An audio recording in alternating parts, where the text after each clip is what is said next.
I'm not too sure if any of you can hear me, but Chambers is still muted.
Done bits of review underway, but when is the lease going to be signed, and when is that going to be completed?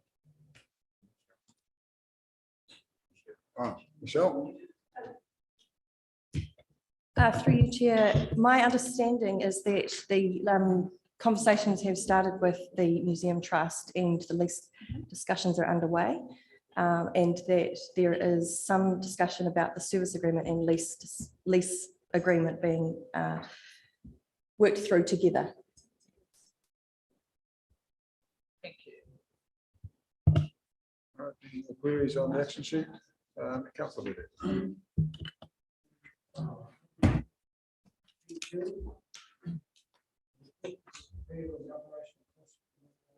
Microphone. Proposed water supply. Well, we have been told about this report that's been coming for a little while. I'm just wondering if we've got this right, that we're going to know what's happening in Ruatoria before the people of Ruatoria have even had a hui. Water is quite an important issue up there. As you know, in the summer, things get a bit out of hand. So I would have thought it behoves us to talk to those people concerned before we started making decisions at this end. Anyway, that's only my opinion. Others may disagree. Okay, any more queries on the action sheet? Councillor Faulkner. My apologies, for squeaking in late, and also the fact that my machine won't open my file at the moment. But I sent through a request to yourselves as co-chairs and Mr. Wilson for a report on the drainage systems, Marawa and Taurau. Could we have those included, please, for the next meeting? Through you, Chair, those reports will be coming to your first operations meeting next year. That's what I was after. Could we get them included in the action sheet, please? Sure. Thank you.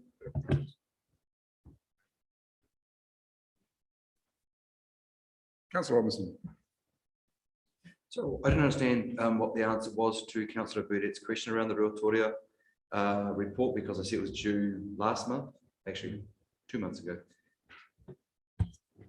Through you, Chair, the issue with the Ruatoria water supply is we need to talk to some landowners up there before we're able to come back with the report on that. So we're happy we can update once we've been able to talk to some landowners, but we need to talk to them first before we can come back. All right. Any more queries? Okay, just before we go on to the next government sheet, I just want to welcome Councillor Whainga zooming in. Morena, Josh.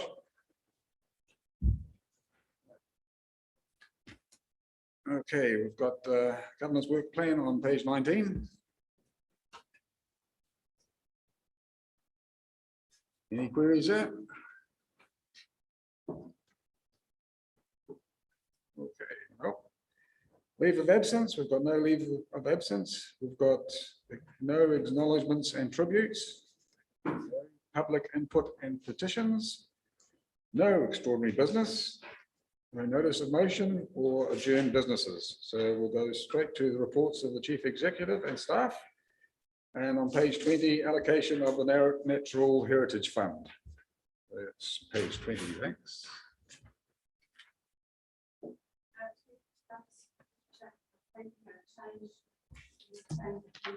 Okay. some sheets here, so.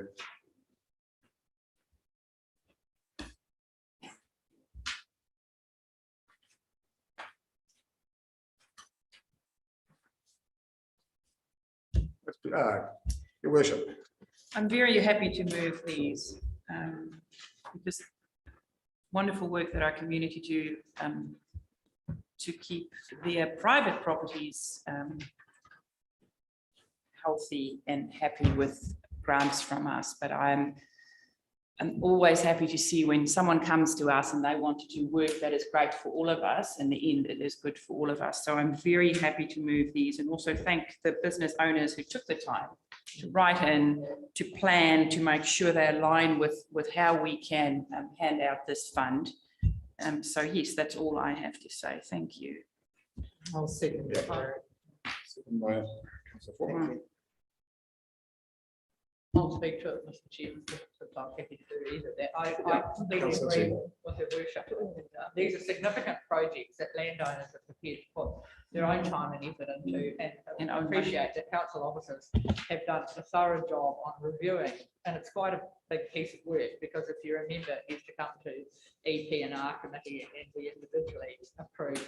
So I know that it's quite a large piece of work council officers do, because they visit and work with those property owners quite frequently before the proposal gets in front of us. So well done to everyone involved, and I totally agree with the mover and second that these projects should be supported.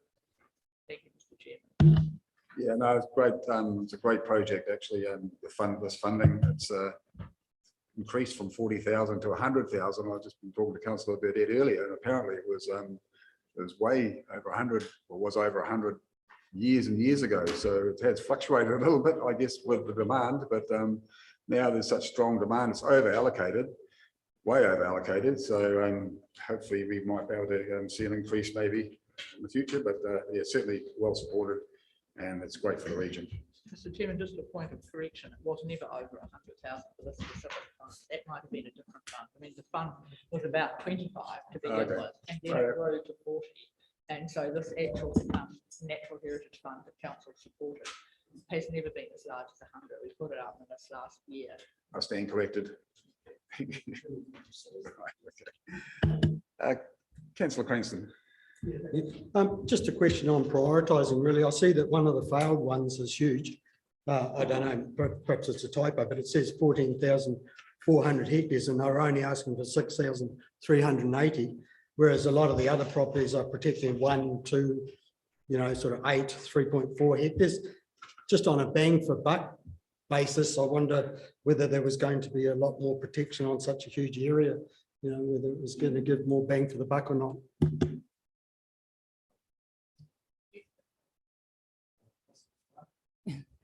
Yeah, through you, Chair. When we assessed the project, whilst that project was covering a very large area, the work proposed was only for placement of 2 predator traps per property over such a massive area. So the decision was that it wasn't quite at high enough density to be terrible, quite effective over such a large area. So it didn't score as highly as it might have if it was a more dense placement of traps.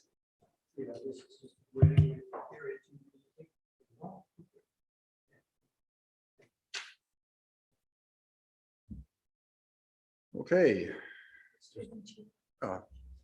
Councillor Harder. Thank you. Just respect to the funding that's been allocated to these projects, and again, we all agree it's fabulous to see biodiversity in action. Do we get a completed report of the works done? Like, is it an ongoing report back to council, how the funds were allocated and spent, but a finale to how that went? Through you, Chair, that hasn't been done in the past, but I am happy to provide that if it's what you would like to see. Yeah. Oh, thank you. And also, are we allowed to visit any of them? Somebody want to show off their work? Yeah, that could potentially be arranged. Yeah. Oh, cool. Thank you. All right, any more queries? All right, it's been moved by Her Worship and seconded by Councillor Faulkner. I won't go through each one, but the Operations Committee approves the Natural Heritage Fund allocations to be granted as follows. And there's the list of all the recipients there. So all those in favour? Carried. Against? Yeah. It didn't sound like there's anything against. It's pretty popular. Okay, we'll need to move to the next paper on page 33, Alfred Cox pump track.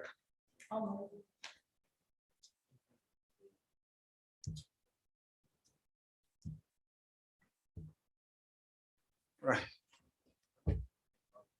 Tyler? Yeah. Welcome.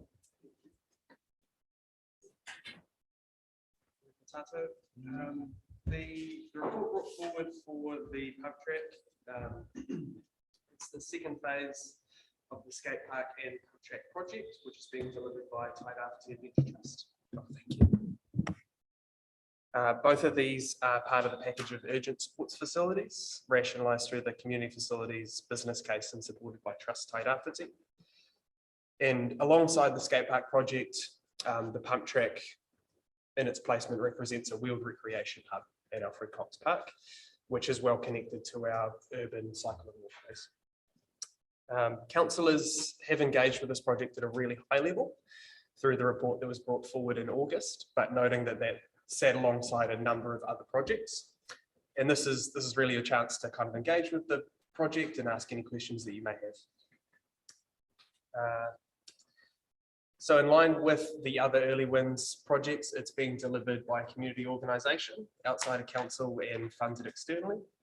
Our role is to provide the land to allow the project to progress. And as such, they are seeking approval of their design that they've put forward and approval for council to notify its intent to grant a lease for the site. Okay, we've got Councillor Preston to start with. Yeah, thanks for that. As you know, I've been involved in the community facilities strategy for a long time, and the skate park got sort of bumped up there, which I'm not objecting to. I'm quite happy with that. But I went back over my notes on that because I was quite surprised to see that the request is for the other side of the road.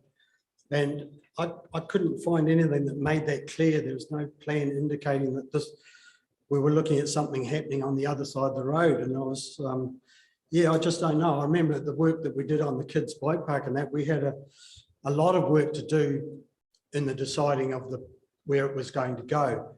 And yeah, I just think we've committing to that area over the road without the knowledge that I would have expected to have at this stage.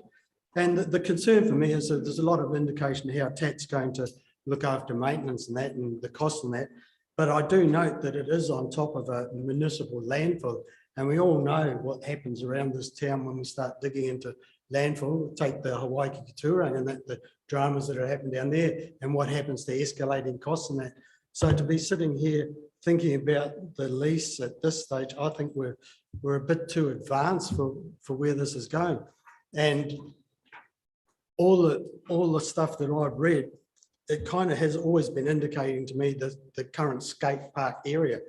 And I don't know at what point we were giving planning or anything to say that this was going to go on the other side of the road, which, yeah, it was just news to me. So I did go back over lots of notes and that trying to clarify it, and I couldn't get that clarity. So I'm a little bit concerned that, hey, tick it off. It's kind of a whole different area, really. And we need to appreciate that. So. Your worship. Thank you. The same as with the earlier report. When I read this, I thought how fantastic that we're in a space where a community group can come to us and we help them or work alongside them to build facilities that's for the whole of the region. Just like this earlier, where we can give some funding and the community do work on our behalf. So we stay out of their way, but we work alongside them. So this Alfred Cox pump track, I was aware that it was on the other side. I'm the mother of 2 avid skateboarders and a wife of a pump track user. Absolutely, my family would be users of this facility. And when we do go away to places, my family would look to see is there a skate park? When we go to Queenstown, my boy would look, see where's the skate park, and the other boy look where if there's a pump track. So I know kids and junior ones love these types of facilities. So I am very happy to see, and I'm also, we should thank the trust who's working on our behalf, who's done so much work. And I know they engage with youth as well. Because Shane has little working groups with teenagers to ask, what would you like to see? What would work?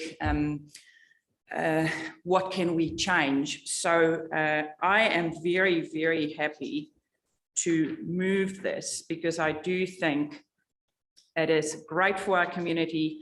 It's fantastic that someone has taken the initiative and has done a lot of work on our behalf. So that's where I sit today. I was very impressed when I saw this paper, and I am happy to move it.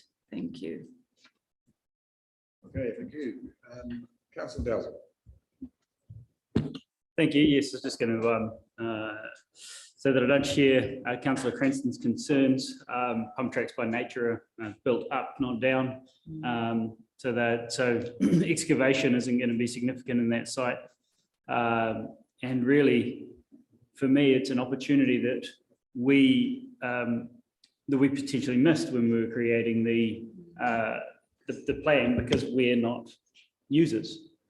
We can't be expected to see every opportunity and to be able to utilize every facility that we currently have. So when someone brings us an amazing idea, gets it through the process, gets it funded, I can't imagine any reason we put the brakes on it. So yeah, really excited to have a new asset and see a use for that space, because currently it's just greenfield. Thank you. All right, Councillor Harder-Brown. Can I just, were you the original mover? I jumped right in and moved it immediately, but it's been so passionately moved again by the mayor. So Moved originally by Councillor Harder-Brown and seconded by Councillor Sheldrake. Sorry, Your Worship. Having been around this table for the discussions respect to cycleways and walkways, and of course this project, I recall there being speaks to the cycle park that was placed over in the Adventure Park. You know, there was considerations to it being in this precinct, and I supported that because of the numbers of young people that use these spaces. It's well utilised. Like if you go down past it most days, it's got a number of young people. And I have to say this, since the cycle park was put in my precinct, there's hardly anybody in that space, and only on days when it's school holidays and specifics, because the largest populace of our region of young people actually live in Puikaiti. That's noted, and I brought that up with the Lions group when they first were touting this construct, and that's one of the reasons I was pro it being on the other side of town, because of the numbers of young people. It wasn't just because I'm staunch Cartesian, but it was because of the logistics. Now this is an essential space, so it's actually wonderful. It brings young people from all region to town into a space that I've supported for over 25 years. But I am so excited for this because it's so community-led, and the group have thought about all and sundry of what this could be in the future and all that space. So I just really want to pay honour and, you know, got to note that that I'm really proud that this is a project that's going forward in our region, because it just meets the needs of so many who love this space, and it's got a history. So my question really to Tyler was to ask, has there been much culmination, bringing together of all this, the history of this park, of this space? I know a lot of people don't know who Alfred Cox is, but I just thought it's a wonderful opportunity for the history of this particular part of you know, our space and infrastructure. But I so support this, and I'm so grateful for the team. So thank you very much. Through the chair, and thank you. The process that I'm aware of is Tairāwhiti Adventure Trust working alongside Kata Iwi Trust around the kind of collective vision for that space. I'm not sure if that's delved necessarily into the origins of, you know, Alfred Cox as such, but there is a shared vision that's going to celebrate the heritage of that site. Right, okay, we've got Councillor Seymour next. Thank you, Mr. Chairman. Like Councillor Cranston, I must say that when we agreed a few weeks ago to continue to work with the trust on an upgrade, I thought it was an upgrade of the current skateboard park. This looks fantastic, but I don't see anywhere where there's been much public consultation yet. And I completely support the intent, great for young people to have a place where they can go and play and do this activity. Really, really good. How much of that location impedes on the early bird farmers market, which is there still every Saturday? It's not really clear from this photograph exactly where that is located. And I'd be interested to know whether the trust, who are currently, I still believe, funded by GDC to supervise the skate park as it exists now, will they also want to be funded to supervise this, which is across the road, and have the access issues of crossing that quite busy road being looked at? Because I think we'll find, and none of it's to take away from the end game of having it, and it's certainly great, but I just think there are a few things that might not have been really, or they're not in the paper and not been clearly enunciated. So first of all, what discussion have we had, certainly with the people that manage the early bird market, which has been there for about 20 years, and to what degree does this impact on the area that they use? Do we know? Through the chair, the consultation that has happened so far has been around potential user groups who are sort of shaping and designing the facility, and then the obviously affected parties. So the site that's been selected won't impact on the early bird market. It's intentionally off of the space that they occupy. It will affect 2 of the baskets on the Frisbee golf course, and they're working with the eyesight to reposition those so that users can still enjoy that facility. There will be further consultation inherently through the lease process. So the lease is notified, and anyone who has a potential concern about the facility can raise that, and that will, as I've noted, either be, minor addressable issues will be dealt with in the lease. If there are, neighbouring properties that are concerned with a specific aspect, then we might be able to build that into the lease. Major concerns would be brought back to council to consider before that lease is granted. It would have been supplementary, would have been helpful if that was noted. Yeah. So the traffic crossing is an ongoing discussion, and we're certainly aware that those 2 sites are going to be busier through the work that we're doing. And yeah, we'd be looking at how resource can help to make that a safe crossing between the 2, because we're worried that there's huge synergies between the 2 facilities. Obviously, parents are going to be taking their kids, and half the family might be playing at, the pump track, and the other half at the skate park. And there's a kind of crossing between the 2. And the supervision, because council currently funds the supervision of the skate park. Yeah, that is quite a unique contract, the funding of the skate park, because it is such a high use facility in the middle of town. It has a massive catchment for rangatahi. We don't have plans to create another supervision contract, and there aren't examples elsewhere that I can think of where we have other supervision contracts for sport or recreation facilities. It wouldn't be standard.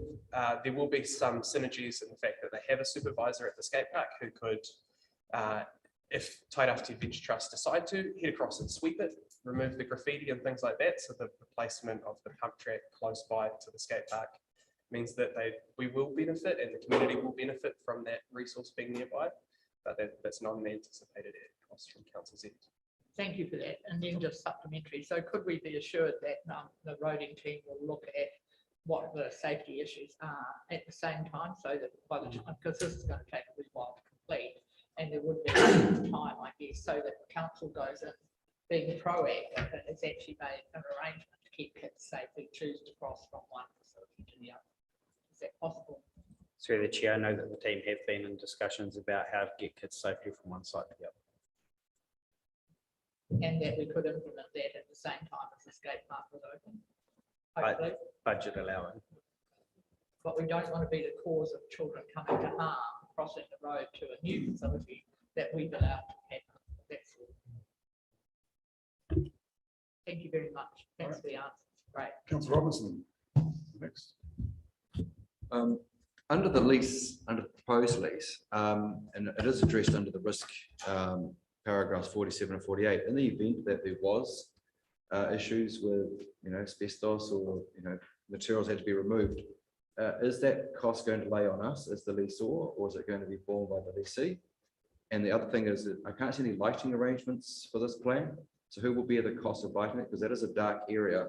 And Pat, I did check it. It is to the west of the open early bird market, so it's fine. So can you answer those two questions for me, please? Yeah, there won't be any soil removed from site. The pump track and the way it's constructed, a small amount of topsoil is scraped, managed on site, and then clean fill is brought in to build upwards. The soil contamination results have come back and shown it safely within recreational and commercial levels. So all signs are positive in that regard. There will be some measures for how soil is handled through construction, but yeah, long term, there's no indication that fill would need to be removed from site. There are no plans for lighting, and we have indicated that it would be prudent to not light that facility where it's close to neighbouring properties.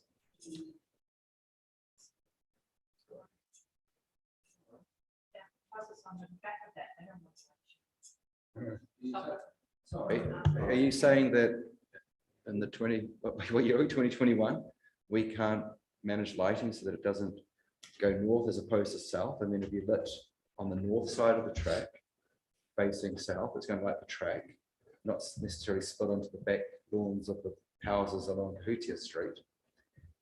But from a safety aspect, I see kids down using the skate park quite late at night and it's lit. This is going to be a draw card for possibly younger children, and it's not going to be lit. And I think that's a risk. So through you, Chair, when we built the Alfred Cox walkway as well, we chose not to light it.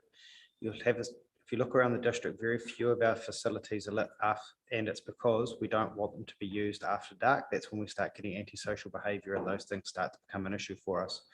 We do what's called a SIP-TED assessment, where we have a look and see, is it safe to light it? And then what happens when you do light it? And then what are the options for not lighting to discourage use on it? So this would be one that we wouldn't want to light, because you wouldn't want people there at night time, because it's down the side. The current skate park, it's quite easy. Remember, this is easy to see from the street. This is down behind the early bird market, so it's tucked away. We wouldn't want to encourage people to be down along through there at night time. Hey, thank you, Councillor Shelgrave. Thank you. Some of the stuff I wanted to raise has been brought up. I sort of believe in the summer time, that road, Grey Street, is probably the busiest road in Gisborne, in particular with foot traffic up and down from the beach. I'm really concerned about the crossing of the road. I don't see kids picking up their thing, looking left and right and crossing when no vehicles are coming. I see kids on skateboards skating across the road, as you see them do from Childers Road straight down the road to the current facility. I also think with it tucked in over the other side of the road, I agree. I think it's going to become a little haven, potentially, has potential for some of the undesirable lot to sort of hang or whatever. I worry about the noise for neighbours, language things and that I've had phone calls about, actually from the current existing skate park. And there's no residence right beside that, but I've had complaints about that. I don't object to it going in, I understand that. I'd also like to know, is there a longer term thing to extend this, or anything suddenly becomes more than just the current facility we're talking about? Yeah, absolutely. Hear and acknowledge your concerns around the traffic crossing, and it's something that we will place emphasis on. There's obviously some further conversations to be had, but that will be given priority. In terms of concerns for noise, those are things that residents will have the opportunity to bring to us through the lease process, and we can look at. It's not expected to be a particularly noisy facility. Bikes rolling around an asphalt track is generally quite quiet. And your last question was? My last question, well, I think you sort of covered it off. I'm just aware, you know, buses pull in there all the time, in and out of the eyesight and that. It's not just a matter of a clean road and crossing it. And I think you need some serious input in and around how you're going to manage that. So through the chair, can I just differentiate? I'm happy to look at the crossing with the team, and I'm just emailing them now to find where the plans are to put the crossing in. We have undertaken to do one in the long-term plan, and that was in discussion with the skate park users around just connecting up to the wharepaku on the other side next to the eyesight, and also for the kids who go backwards and forwards to the eyesight all the time as well. So happy to look at that from a roading perspective, and I'll try and answer at the end of this meeting what time that's going in, but it is separate to the lease that we're talking about here. It's a traffic thing that'll come out of roading's budgets. It'll be very separate from the pump track and the park that's there. Right, thank you. We've got Councillor Faulkner. Oh, Councillor Faulkner. Oh, and no, okay. Thank you. Yeah, I just wanted to clarify for those that may be unaware that there historically was a pump track in that site, or it was the BMX track at that time. So this isn't a park that hasn't been used for this activity specifically in the past. So I wouldn't be concerned that it's going to be used for that in the future. I was one of the undesirables who was using it back in the day. More reason. So I wouldn't be too concerned around the usage, because it is a historic usage for that park. The other part is that we do have specifically a project in our work plan that hasn't got budget yet, but for the Grey Street upgrade with the parkway and design. So if we really want to take it seriously about traffic calming and putting some effort in there, then we have a project that's sitting dormant on our books. So maybe councillors should push for that to be done if it's a big concern. Yeah, typical fashion. Shannon's just stolen my thunder again. But we're all colleagues. Hey, no, all I was going to say, all I was going to say was exactly that, about the fact that I think that Grey Street area could certainly use some focus from those of us around this table. I see it becoming steadily more and more a focus for recreation, and particularly the young people in this region. So that's my first thing. But the second thing was in that Alfred Cox Park area, you've got the early bird market, which operates how often? Every week, once. I just look at that whole area and I think, is it possible? And I know I'm going to deeply offend those that go to the early bird market, but is it possible at all to consider reconfiguring the area to work better for both? My suggestion, because then you are looking at a facility that effectively bridges Grey Street. So we have to worry about Grey Street itself, but look at the big picture rather than bit and bit and bit and bit. Through the chair, we can absolutely facilitate a discussion between the early bird market, Tairāwhiti Adventure Trust, other users, and figure out, do a little bit of master site planning to make sure that all those facilities are speaking to each other. And Rangawhakata, please do not forget that there is a very strong storyline running all the way down that area. So that needs to be part of this narrative. And that would be inherent in the expectation of a facility being developed in that space. I think it's a very exciting discussion that we're having this morning, because if we take a look at something that our community are bringing to us, they've fundraised, they've done the hard yards.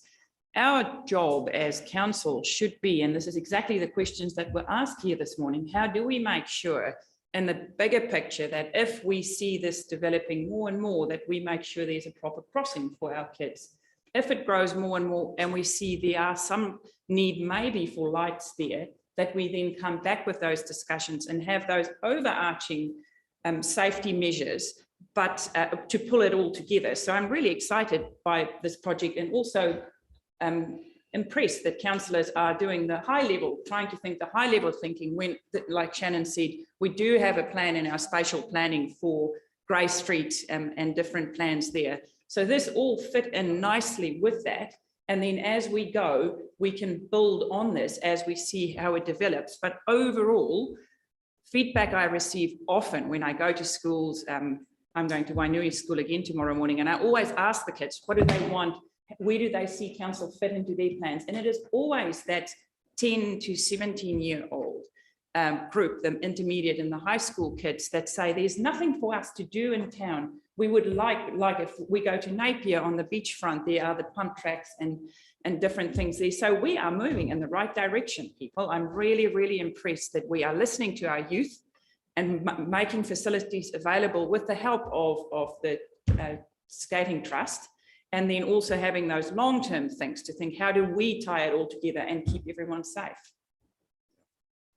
Totally agree. It's the area is a total gem, and I do remember a few years ago we've had different reports of a gentleman, an elderly gentleman, came to us with all these different concept plans of what could happen to that area, and you know, they were aspirational, and you know, it just made you realise such an important area and the benefits it is to the region, and there's so many diverse different things that could happen to that area, and it's really good to see that the youth with the skate park and now the pump track here being there, and that is going to enhance that whole area and really get us thinking about what's possible for the future for that whole region. You know, you've got to think back in the day. Now the little plantings that happened along the Waikanae stream, thanks to Meredith and all her team, and now that the area has been upgraded so much, the pathway's been put there, the bridge across to Opuni School, so that whole area is just a gem, and it's got so much future focus. So this is a great project to enhance that. Councillor Burnett. Microphone. Yeah, we know. Let the staff work out those little difficult areas that you brought up. I'm not going to go back to the gentleman down the end as an undesirable. Well, nothing has changed. But this is a hell of a good project for the youth. So let's get behind it. Let the staff do their work and make the thing be put in place.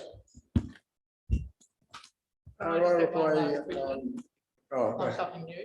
Can I just ask, as we have in the past, that new projects like this allow for security cameras? Because the cost of a security camera in the beginning is not huge, but it becomes another burden later on, and it has to be found. So on a project of this value, a couple of security cameras, which the Camera Trust have funded in the skate park, would be a really good idea. And I support the comment made earlier about no lighting, but I do think security cameras should be allowed from the beginning. It protects young people for their own good from the theft of their skateboards or their bikes or whatever else in it. I'm sure the police would want to see cameras in there as they do on other public facilities. So it would be just if you could make a note of that. And since this quite substantial piece of work and good work has been done on that side of the road, do we understand that there's still work to be done on the skate park? Because that was what I thought this trust was embarking on at the beginning. Yeah, through the chair, there is a lot of work happening at the skate park. Diggers began there in the middle of September, and they look to be complete by next November. Next November. So that is a significant project being done in 3 stages. The first stage of which should be open and usable by March, but the complete project by November. They're a very eager bunch, and they're going to be taking this project on in tandem. There are obviously some synergies in that. They will have machinery that can move across the road and work at the same time. And they're lucky to have the skills and the energy to be able to manage 2 projects themselves. Okay, right reply, Councillor Carter. Oh, Councillor Cranston. For that, just in case it came across quite negative, I absolutely do support the park and its intentions.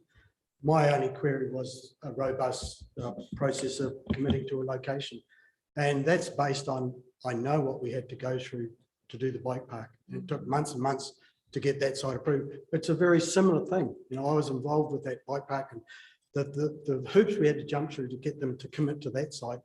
And it just seems that the process here kind of looks like it's been shortcut.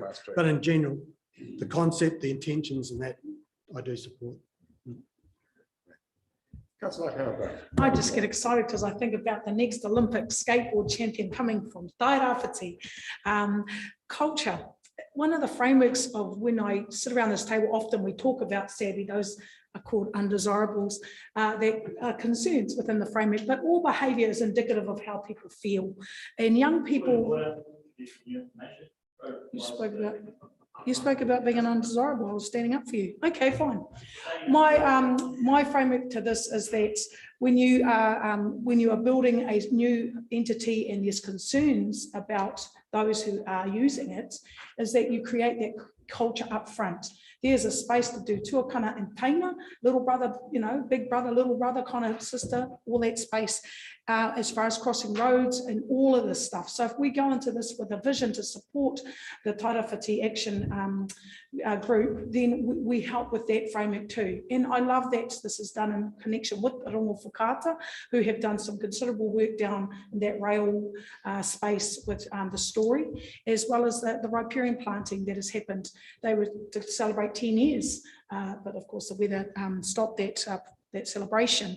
So for me, this our role, as our mayor has said, is to wholeheartedly support, but we need to front foot the culture of what we hope to be and see in these spaces. And I saw that with Waikirikiri Park, being involved at a community level. Ownership and togetherness is what creates less undesirable. And I think that we as a council, as we support this, you know, as opportunities go down and be a part of what you see in these spaces and actually join the change culture of goodness, hope and wellness and Olympic champions. So kia ora to you, Tyler, and the team. Wish you all the best and look forward to seeing more of this. Kia ora. Thank you all for great comments and positivity on this. So I'll just ask the committee that the Operations Committee approves notification of its intent to lease a portion of Alfred Cox Park as required under Section 54 of the Reserves Act 1977 to the Tairawhiti Adventure Trust for the purpose of a pump track. And number 2, approves a high-level concept design prepared by Velo Solutions that will be refined and progressed through detailed design and construction. All those in favour? Aye. Opposed? Carried. Thank you. Awesome. Right. We'll go on to the next report on page 42, Enonga Spawning Habitat Restoration Project.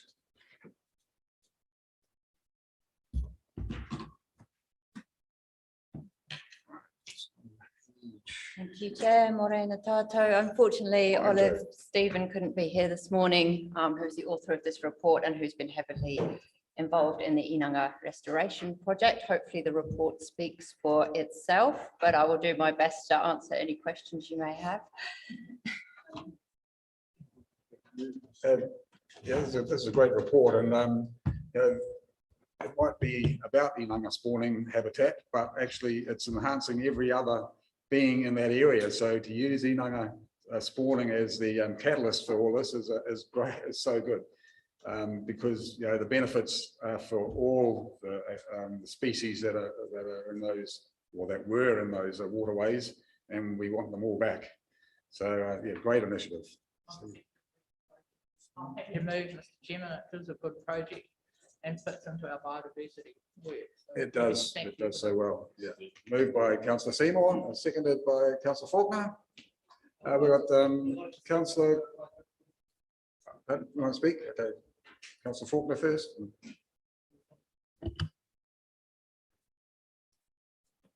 Quite agree with the need for monitoring and protection of these species in our waterways. My one concern, and you've all heard me speak a bit before, is the ability for our regional council functions around drainage. And indeed, you know, when we saw the heavy rain event just recently, the Tarahiru effectively has got a large plug in it of silt and introduced weeds in the lower reaches.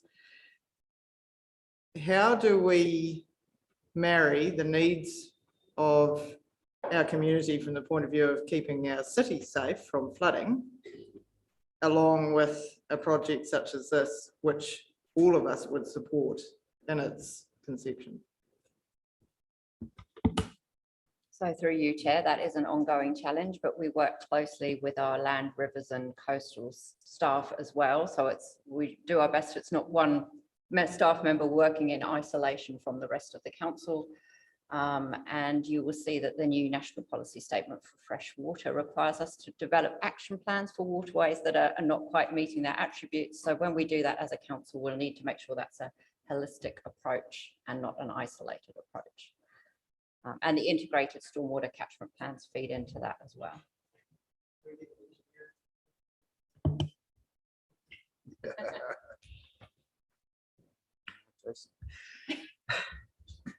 We have obviously got some issues that we're trying to work the hydrology of the Tarahiru and looking to see how we can improve the conveyance of water when we have high flood events like we had the other day. There is a report coming early next year, which will talk about the Tarahiru and some of the changes that we want to do.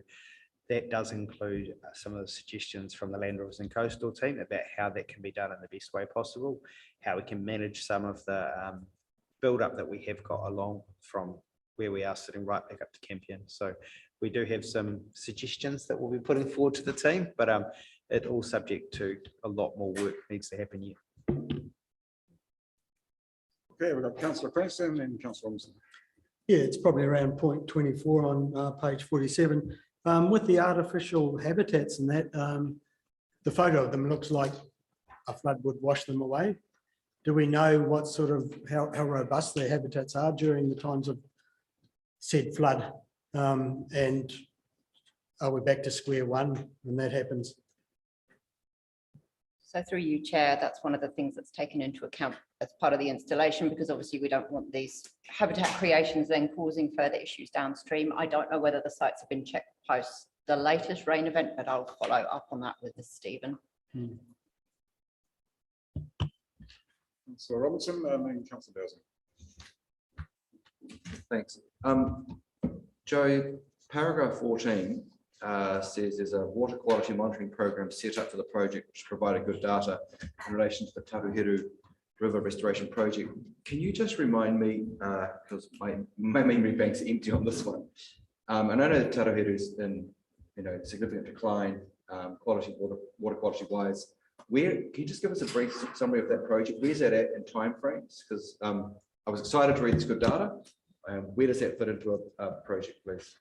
So through you, Chair, the Tarahiru project is still in its early days, so we'll be reporting back to council in the first half of next year with some more information, also considering whether we need to do some more detailed monitoring as well to complement our regular state of the environment monitoring to better characterise where the issues are coming from, which will then help us develop potential solutions. So by mid next year, how many months or years of data would we have collected? So through you, Chair, our state of the environment monitoring has been in place for some years, sort of over a decade, but we're considering whether we need any additional monitoring on top of that. So more frequent monitoring maybe in some locations. We also did some weekly monitoring at one point, and we need to properly analyze that data so we know what it's telling us. Just last question. Is this a priority? I mean, I've got quite a bit of public feedback about concerns around the Tarahiru's state. So is this just our standard track project, or is this one that's sort of on the side, or has this got a bit of priority around it? Because certainly from my perspective, I'd like some priority around it.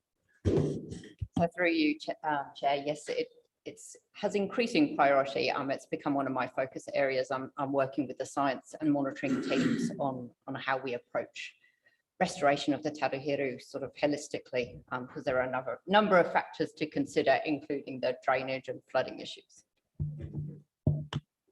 Councillor Dowsing. Thank you. A little bit aligned with Councillor Robinson here,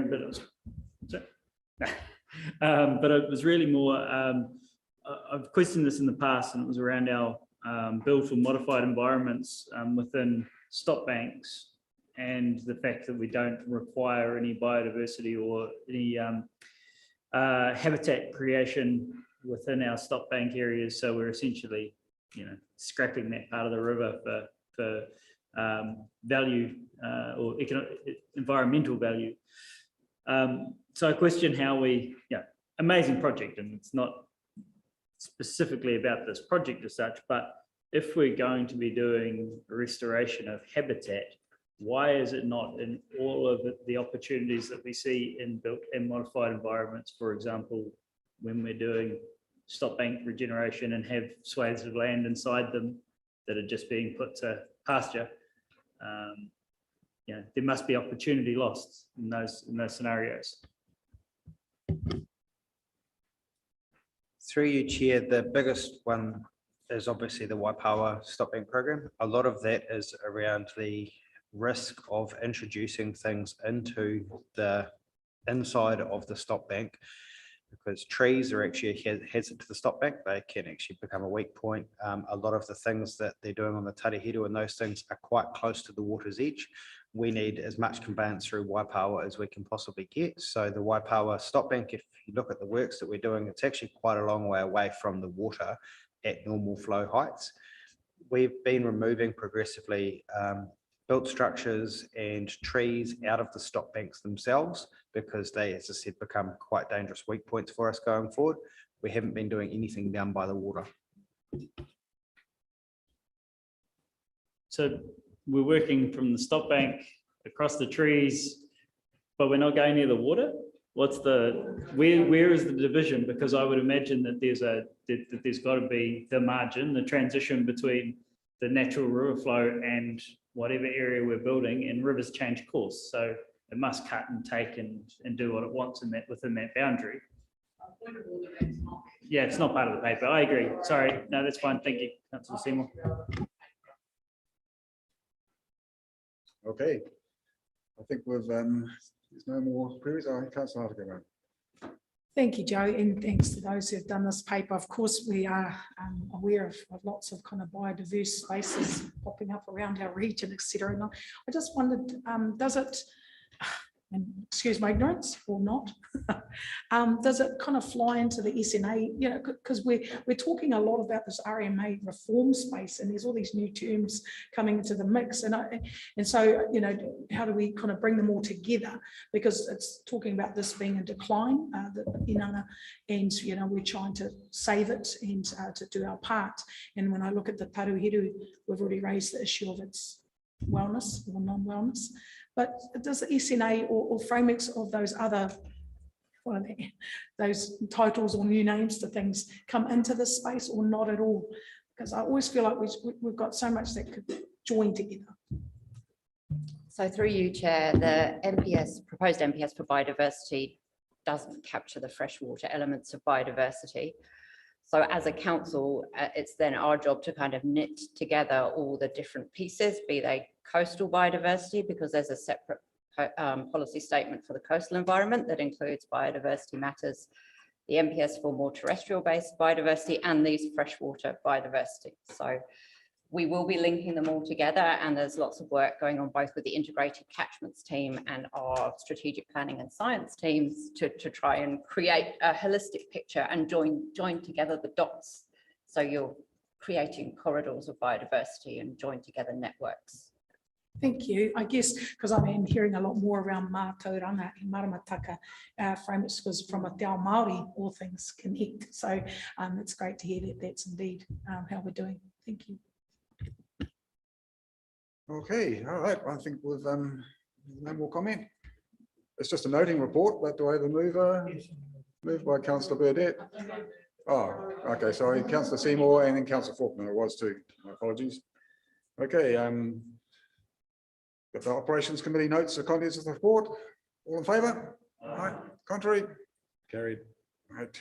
Well, with that, we're running totally on track, so we'll stop for a cuppa, and we'll be back into it after that.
down and get into it. We've got a little bit of time pressure happening on us.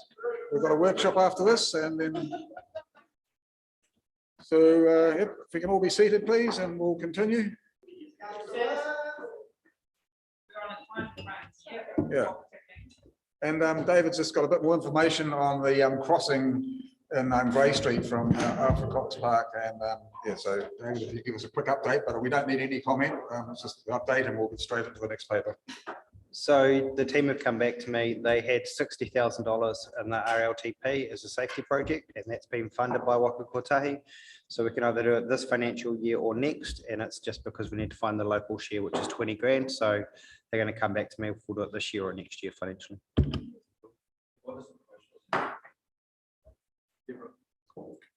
That's a crossing. Sorry, it'll be a safety crossing to put through, so it'll be whether or not the safety engineers think it needs to be a zebra, but it'll be a raised one with a refuge in the middle. Okay, right, we'll go straight to page number 58, the War Memorial Theatre Trust Annual Report. And oh, sorry, no, we haven't. 51. Whoa.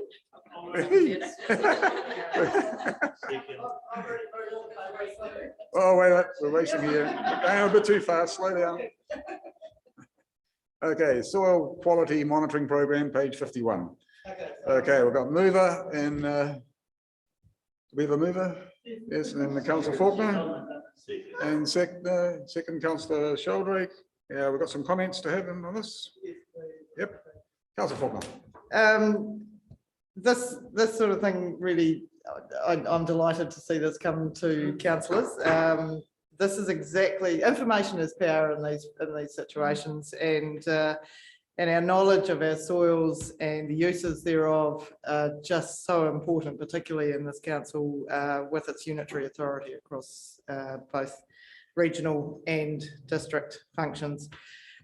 So I'm really happy to see it happening. I'm also very pleased to see the comments around work that was done many years ago, probably by, in those days, catchment groups and catchment boards, previous councils. And so excited to see that they will now knit together, and excited also to see that we become part of a bigger picture across perhaps this eastern coastline and indeed across the country. So thank you very much for bringing it to us. I really look forward to seeing the results of this as it goes forward.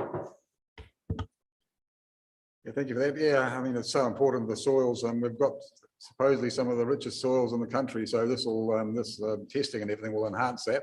We'll be able to shout out loud about the quality of this region, the extra quality. Any more comments on Councillor Gregory? I am very interested in this. Also, I did a feature at the Herald on soil quality here about 10 years ago. And the information was really hard to find, and ended up doing just samples of different farming. And I'm interested to know, I know that you don't want to tell us where you're getting the soil from, but you know, there's some areas on the flats that haven't been compacted, like Opu Station, that, you know, they've always driven on the same lines and they haven't, and the soil is so different. You know, is there that going on, the getting the very best of farming and the very worst? I might ask David Sluter to comment on the sort of technicalities of the monitoring program. Yeah, through you, Chair. Yeah, so yeah, like I said, so we as part of the program, we're sort of for privacy, not sort of publishing the exact locations of those sites. But yeah, the intention there, like I said, is to get a whole range, certainly on the flats here, of land uses. So we'll hopefully see, like I said, all of that. We'll see some of the, like I said, the most intensively cultivated, or like you said, sort of disturbed, and some of the least disturbed. So yeah, ideally that'll be reflected in the I guess in the sort of site selection and in the results. And can I also ask what information from the past that Sandra referred to is available that you're going to draw off? Are you going to back to those same sites, or? Yeah, where we can, like you said, there's sort of, I've found it quite difficult to find that information as well. I know, like I said, there's other programs like this, things like the soil carbon. I think that's I think, yeah, Landcare, Manaki Whenua who do that monitoring. And there was a survey sites way back in the day called the 500 soils, 500 soil sites, which was 500 across the whole country. Yeah. So where I can, I'd try and use some of those sites. But like I said, I've also been using that LUC, sort of LUC data, that land use capability data that's got reference sites. So we always try and, we're trying to go back to those sites as well. So like you said, trying to tie in all that data. Cool. Thank you. Councillor Dowsing.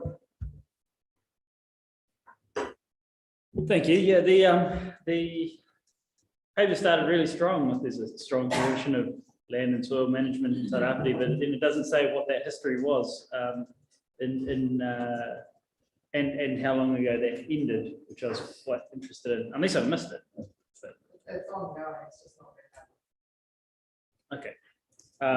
And I wanted to know how this sample or these samples tie into the existing data, because typically you would have a continuum of data from the same locations. And also whether a 5-yearly sample for locations is enough. We've got essentially 25 samples for each category, sampled every 5 years. It seems like a fairly sparse sample size, and I don't know if it ties back to anything historic. So do we get some trajectory of our data, or is it just is it starting afresh? I guess that's 2 questions, and I'll carry on. Yeah, okay, yeah, through your chair. Oh, yeah, I'll try and get through those. I guess sort of back to that historic stuff. So we've got a lot of that land management stuff. Like I said, a lot of that's captured within our LUC layers. So we've got, like I said, a lot of that sort of data there. So like I said, we were really interested to try and tie it to those layers. So like I said, we can compare sort of that data. In terms of, like I said, there has been no continuous monitoring sort of taken previously. It's probably only been sort of that 1 or 2 stuff like we mentioned sort of historically. So I guess that's sort of the intention of this program, is to create that. So although we're starting now, in theory, in 10, 20 years time, we'll have that continuous monitoring. In terms of the sort of 5-yearly, it's it sort of varies what they've said. I mean, a lot of it can depend on sort of time and resource. Like I said, whether if you get sort of too many sites, you then have to sort of how long it takes to go back and sample them. But the idea was that we'd 5 years is enough time to sort of see if there's any change, but to keep coming back sort of regularly. If needed, we can always go back sooner than that. But the idea is that we'd sort of, with the whole program, within 5 years, we'd do the whole region and then come back and start again. If there were certain sites where we thought something was happening, we could try and go back sooner though. Yeah, I guess that leads into the next part of my question, is that for me, it seems as if land use can change the soil structure very rapidly. Yeah. So even when you talk around a 20-year scope, you've got four samples from 4 points in time, and it's only going to be reflective of that year's land use. So I question the value of the data in that sense until you bring all samples together and give us an average of horticulture in the Poverty Bay Flats, or an average of exotic forest samples. And I don't know whether that's giving us enough information to make really good decisions around what we should be creating for policy in environmental protection, and what we should be creating for policy in strategy for land use in region. Or so I'm not sure if this achieves what we're setting out to achieve as councillors, and I'm not sure what it sets up staff to achieve operationally if the sample size is so small and over such a duration. And I guess from that, we don't get, this work plan doesn't give us the opportunity to look into whether alternative practices being used in region, like Dougal Hamilton's Respond program, whether that has significant long-term improvements for areas, and whether we should be specifically targeting measuring sites because of land use instead of just because of availability. Or it feels like I feel like there needs to be an emphasis on more sampling and an emphasis on sampling what we desire to understand, not the region as an average, but the region as how it is used and how it is impacted. Yeah, through you, Chair. Yeah, I think that's a really good point. And I guess something I've sort of realized or sort of come to conclude as well. That, I mean, I said currently we have nothing. Like ideally, we'd have had 20 years worth of data to already be able to say something like that. But I think that's the intent of this program setting up is really just to get that snapshot of the region. Ideally, I'd like to think that's, like I said, only the beginning and in future. And I guess as the need arises, say for certain catchments or certain land uses, we can then say, right, well, we've got a bit of background snapshot. We want to know more. Let's drill down and do, like I said, further. And that probably would be the intense testing in those land uses. I mean, the idea is you do it at similar time of year to get a similar snapshot. But like you said, possibly you could do it, seasonal testing, because you would see that variability. Like you said, that the change in land use, that's something we're asking the sort of landowner to provide us as well. So if, has anything changed in the last 5 years and things like that. So we'll try and capture some of that data. Yeah, just a final point, I guess I wonder whether this should be part of environmental monitoring and land use consents, but I'm unsure. So through you, Chair, just to sort of clarify, this is our foundational state of the environment for monitoring for soil. If we need to do some bespoke or reactive monitoring to look at change in land use and what impacts that have, then that would be something separate that's added into the program, maybe for a short period of time. A bit like we were talking about with the Tarahiru, we have our long-term state of the environment monitoring that's repeated at sites. It's a long-term data set, but then we can come in and do something more tailored to particular events, issues we're seeing in the environment. Okay, thank you. Councillor Seymour. All I was going to point out was that there's a requirement under the RMA now, and that it is the beginning of the process, and I'm sure going forward and it's 30 sites, not 25, that it's something that we can support going further, so that it's a constant update of the information as is required, and this is the base start, which Ms. Noble has just said. So happy to support the paper. Councillor Faulkner. All I was going to follow up with, and perhaps to back up the conversations we've already had this morning around communities getting involved in our work and working alongside council, and further to Councillor Dowsing's comments around the fact that we haven't formally monitored soil quality here within council itself. This is the perfect opportunity for our teams here in GDC to work alongside landowners who have decades of soil tests available to them. What it comes down to, like everything that we do, is relationship building. So, for example, on our place, 600 hectares, we've got nearly 300 soil samples across 600 hectares and have done for many, many, many years. So this is not as simple as going out and drilling 30 holes in the ground and going back to them every 5 years. This is an opportunity for bringing our land use and our businesses and our families on the land into what we do here, because that way we take our community with us on the journey.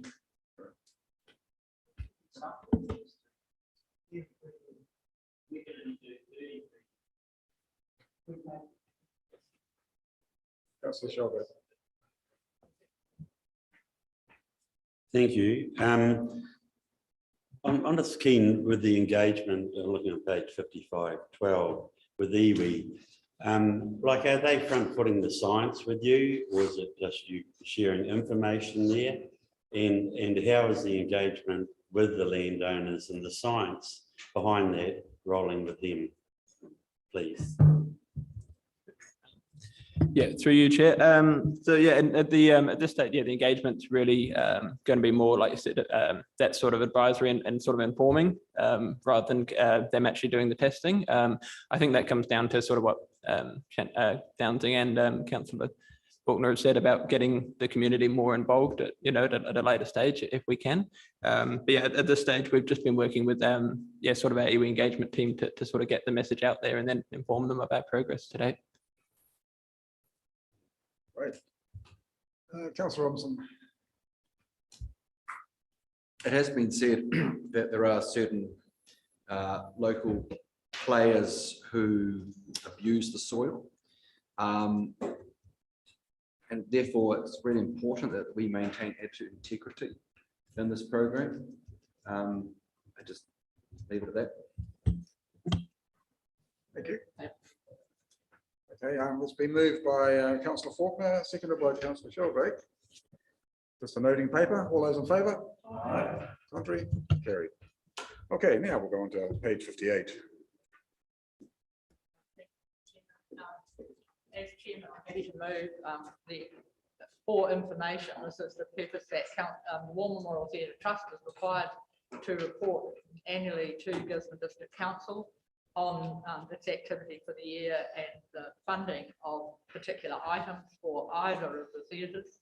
You will remember, while it was called the War Memorial Theatre Trust, after the War Memorial was upgraded, the theatre was upgraded, the trust was amended to enable it to provide resource for capital projects to both theatres, the War Memorial Theatre and the Lawson Field.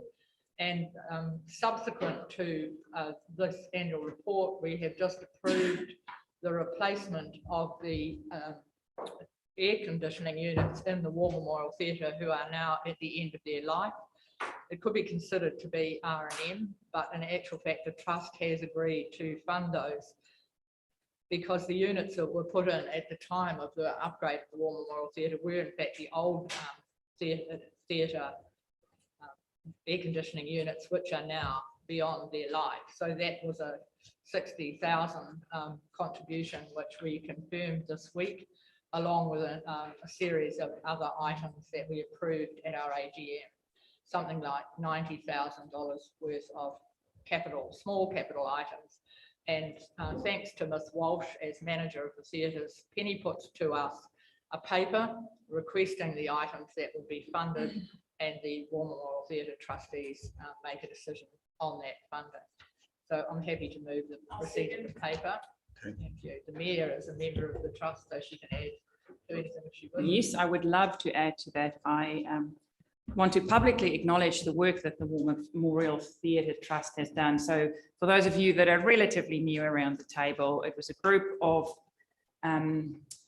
people that came together to fundraise, and that was at 5 million of the fundraise, that concerts, made lots of platters, organised groups to come and perform, and did a great job. And after the War Memorial Theatre was built, there were some of the money left. So what has happened in the last few years is that we could also assist with the Lawson Field Theatre and make contributions there. So I do want to acknowledge the trust, but I especially want to acknowledge Pat. She is the chair of that committee, has been since 2015, I think, when we started up, and work tirelessly to bring everyone together, get the results audited. And so Pat, just also thank you from the council for the work you do, and also to the War Memorial Theatre Trust people. It's still ongoing, but thank you. And we, like this week, there was $60,000 given just to the air conditioning, which Pat say could be R&M, but they see the need there and made that contribution, and another $60,000 of smaller donations. So thank you for that.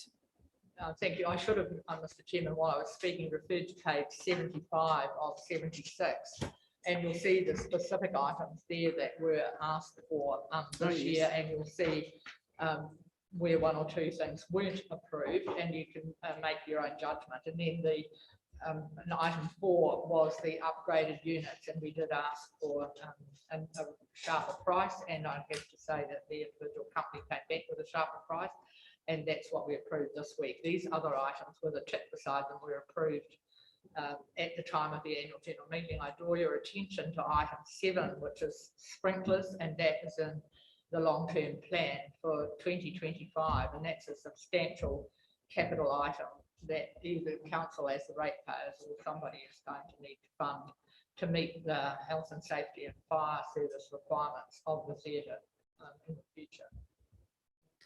Ms. Walsh wishes to say anything. Through the chair, Mr. Chairman, I don't know if you want to ask. All good. Ms. Walsh, the manager.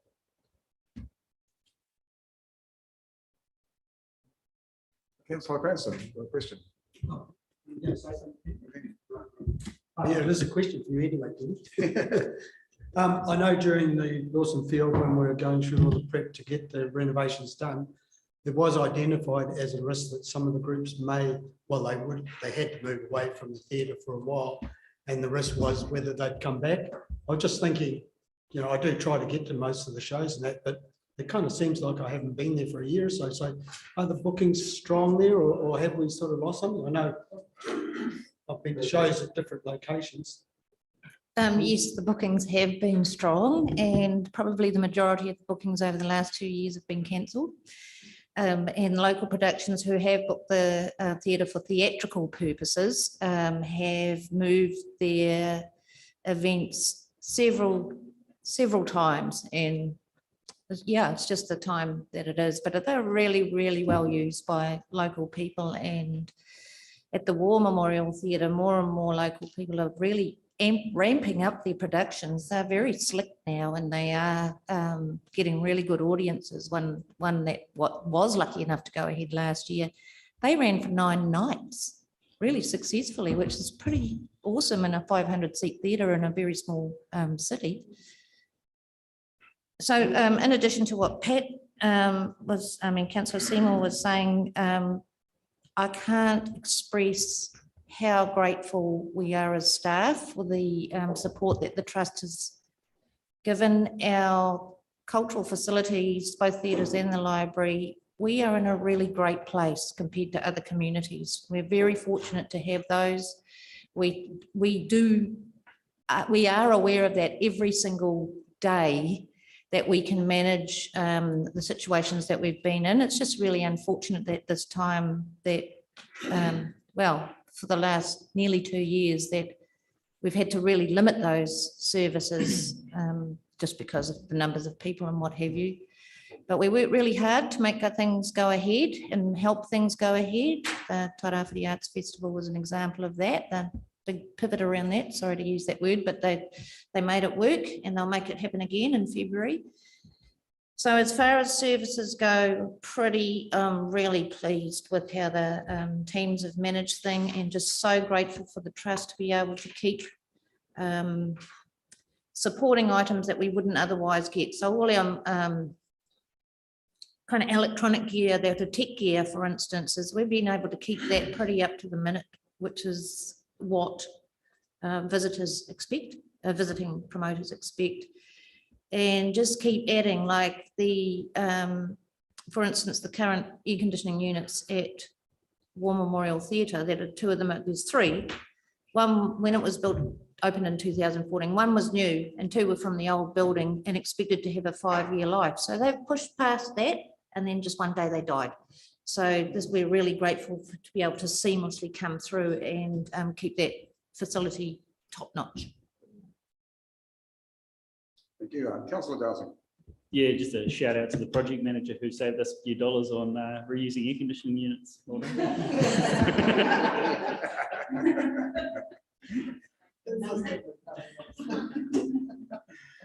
Yeah.